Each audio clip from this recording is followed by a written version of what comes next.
नमस्कार दोस्तों, मेरा नाम है सुनील सूर्यवंशी और आप देख रहे हैं मेरा यूट्यूब चैनल। इस वीडियो में हम लोग एसएससी के बहुत ही ज़्यादा इंपॉर्टेंट क्वेश्चन को डिस्कस करने वाले हैं। कभी आप इस वीडियो को पूरा देखते हो तो आपकी आने वाली एसएससी के एग्ज़ाम में जितना भी जीके का क्वेश्चन आएगा सारा का सारा आप अटेम्प्ट कर पाओगे। तो इस वीडियो को आपको पूरा देखना है और वीडियो कभी आपको पसंद आता है तो वीडियो को लाइक और चैनल को सब्सक्राइब करना है। तो चलो शुरू करते हैं। फर्स्ट क्वेश्चन आपके पास लिख के आया है कि organisation of petroleum exporting countries OPEC का मुख्यालय कहाँ पे है।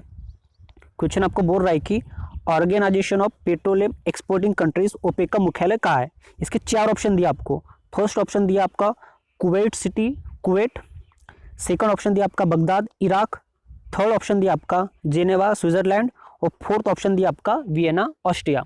तो आपको बताना है कि organisation of petroleum exporting countries OPEC का मुख्यालय कहाँ है। तो इसका सही आंसर हो जाएगा आपका option number D Vienna Austria. तो आपको याद रखना है कि organisation of petroleum exporting countries OPEC का मुख्यालय आपका वियना ऑस्ट्रिया में है। ये ओपेक का लॉन्ग फॉर्म होता है। ओपेक का लॉन्ग फॉर्म है organisation of petroleum exporting countries. I hope आपको क्वेश्चन समझ आ गया होगा। तो इसको कुछ ये पॉइंट आपको याद रखना है कि पेट्रोलियम निर्यातक देशों का संगठन organisation of petroleum exporting countries OPEC की स्थापना 1960 ईस्वी सन में बगदाद में हुई थी। इसका मुख्यालय वियना ऑस्ट्रिया में है और इसके संस्थापक सदस्य देश है ईरान, कुवैत, इराक, सऊदी अरब और वेनेजुएला। तो ये पॉइंट आपको याद रखना है कि इसकी स्थापना कब हुई थी। इसकी स्थापना हुआ था 1960 में बगदाद में हुआ था और इसका मुख्यालय था आपका वियना ऑस्ट्रिया में। और इसके सदस्य देश है आपका ईरान, कुवैत, इराक, सऊदी अरब और वेनेजुएला। तो ये सारे के सारे पॉइंट आपको याद रखना है। ओपेक का लॉन्ग फॉर्म होता है organisation of petroleum exporting countries. ये भी आपको याद रखना है, बहुत सारे एग्जाम में इसका लॉन्ग फॉर्म भी पूछता है। मूव करते हैं नेक्स्ट क्वेश्चन की तरफ। नेक्स्ट क्वेश्चन है अपना क्वेश्चन नंबर सेकंड, हर्षवर्धन किसके द्वारा पराजित हुए थे। सिंपल सा क्वेश्चन आपको पूछ रहा है कि हर्षवर्धन किसके द्वारा पराजित हुए थे।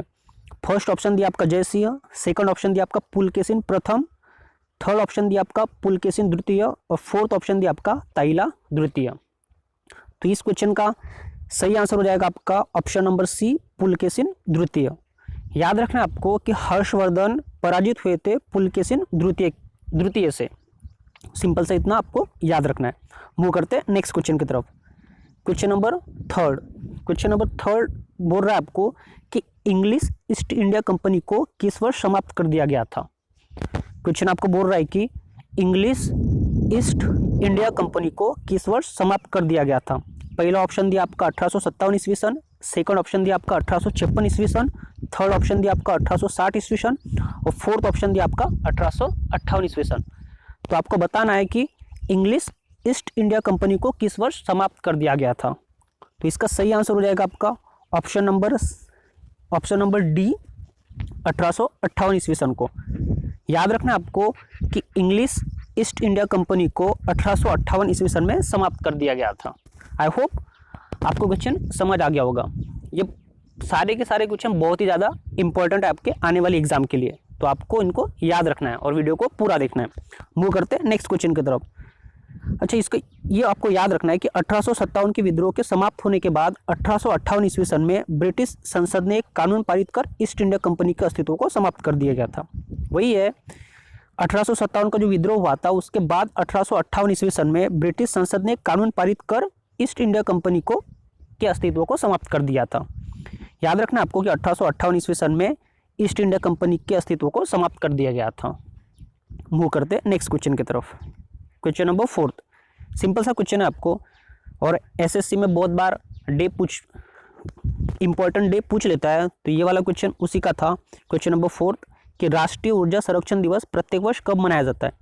अब ये सिंपल सा आपको याद रखना है कि राष्ट्रीय ऊर्जा संरक्षण दिवस प्रत्येक वर्ष कब मनाया जाता है। पहला ऑप्शन दिया आपका 24 दिसंबर, सेकंड ऑप्शन दिया आपका 14 नवंबर, थर्ड ऑप्शन दिया आपका 14 दिसंबर और फोर्थ ऑप्शन दिया आपका 24 नवंबर। तो सिंपल से आपको बताना है कि राष्ट्रीय ऊर्जा संरक्षण दिवस प्रत्येक साल प्रत्येक वर्ष किस दिन मनाया जाता है। तो इसका सही आंसर हो जाएगा आपका ऑप्शन नंबर सी 14 दिसंबर।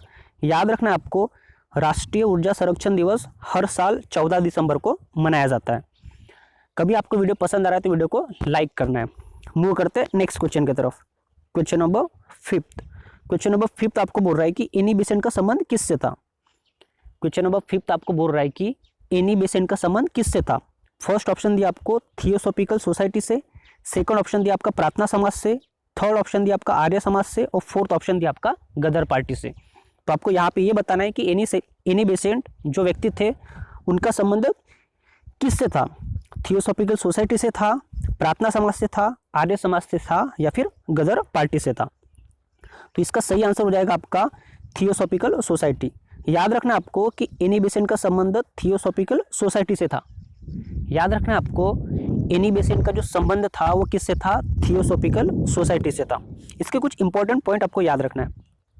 याद रखना आपको कि थियोसॉफिकल सोसाइटी की स्थापना 1875 ईस्वी सन में न्यूयॉर्क संयुक्त राज्य अमेरिका में हुआ था और 1886 ईस्वी सन में अड्यार जो स्थान है भारत के मद्रास में स्थित है वहाँ पे 1886 में इसकी स्थापना हुआ था।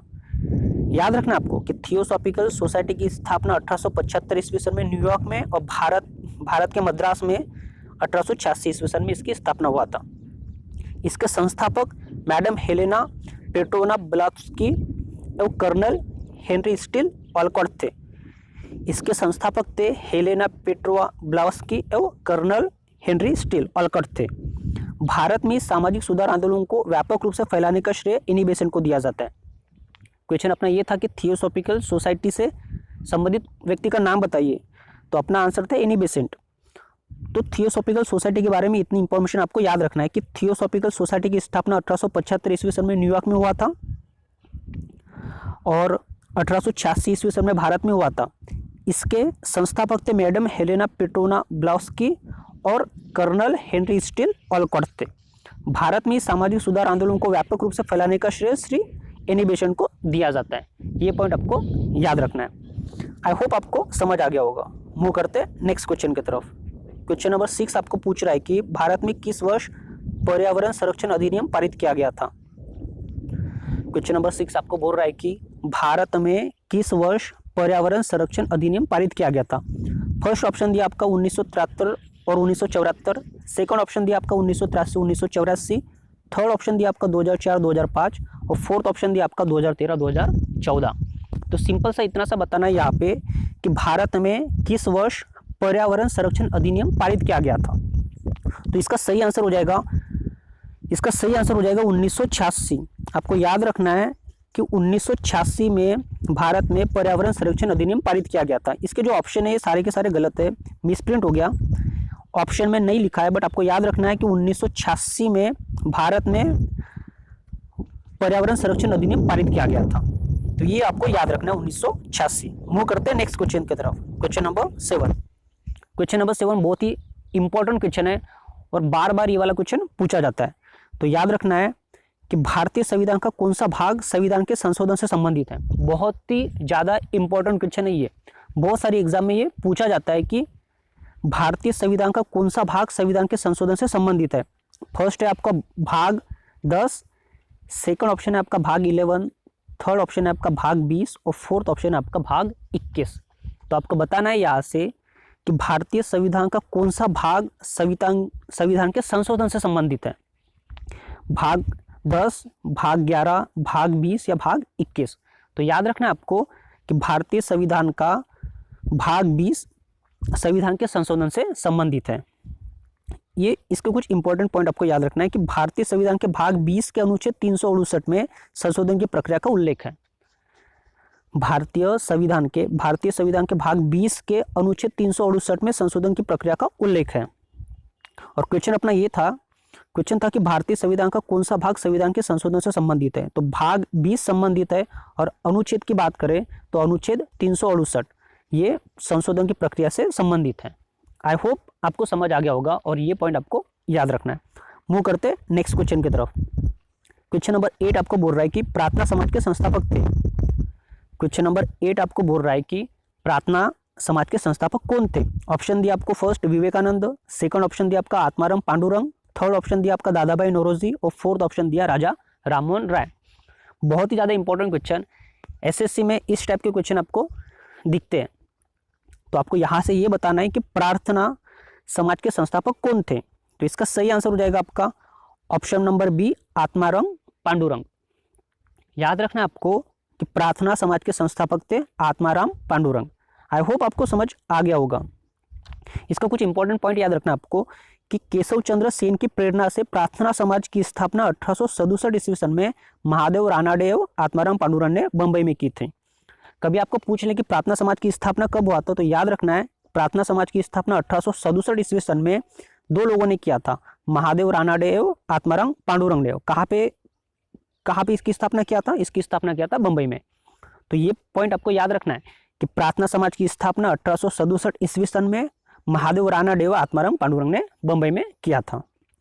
मूव करते नेक्स्ट क्वेश्चन की तरफ। Question number 9। क्वेश्चन नंबर 9 आपको बोल रहा है कि निम्नलिखित में से कौन सी नदी विंध्य सतपुड़ा पर्वत श्रेणियों के बीच बहती है।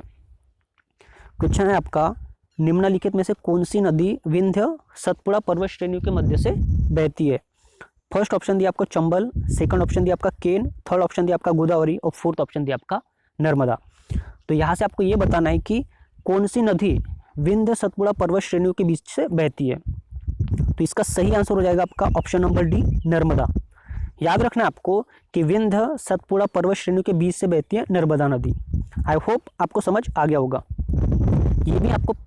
ये भी पॉइंट आपको याद रखना है कि नर्मदा नदी को रेवा नदी भी कहते हैं। कभी कभी पूछ सकता है कि किस नदी को रेवा नदी कहते हैं, तो आपको पता होना चाहिए, आपको याद होना चाहिए कि रेवा नदी को ही नर्मदा नदी कहते हैं या फिर नर्मदा नदी को ही रेवा नदी कहते हैं।